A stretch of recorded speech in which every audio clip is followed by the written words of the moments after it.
Hi, my name's Adrian Valentine and welcome to the Sunday Review. Today I want to talk about Golden Sun by Shilpi Somaya Gowda.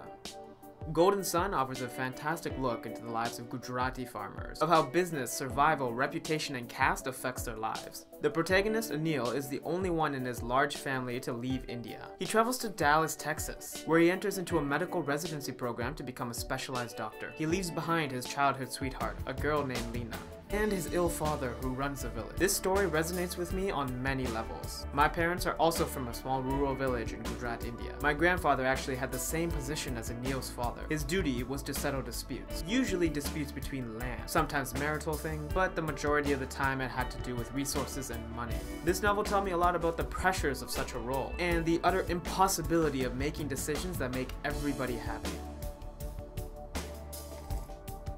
Another thing that makes this story very interesting is the jump in narrative between Anil and Lena. As Anil embraces American life and becomes more assimilated, Lena, back in India, is forced to marry. This marriage is done through a dowry system, which is now illegal. The bride's parents have to give money to the grooms. Initially, this had good intention. The money was meant to provide for the bride as she transitioned from home life to married life. But through years of misuse, eventually it became forbidden. The way the stories progress will utterly shock you, and that's because the narrative flow is really good. The climaxes are introduced at well-timed intervals, and the slower parts flow down from the excitement only to set up for the next big reveal. Shilpi Somaya Gowda also introduces many stray details that are forgotten, but later reappear as key plot points, a technique I really love. And the use of metaphors that linger throughout, reintroducing themselves to fit many situations, really encapsulates the whole experience. The beginning is a little cheesy, but if you accept it as it is, it's actually kind of cute. The stories that introduce these characters give you a great sense of who they are and what you can expect from them. If you're at all curious about Indian culture or what being an Indian diaspora can be like, then definitely give this book a read. It's a great look into those who don't belong in the country they came from or the country they've migrated to. The author does a great job at displaying the internal push and pull between two cultures. This is shown by the really well done portrayal of rural Indian culture and the mindset of those who live in it. Anil, as he assimilates more into American culture,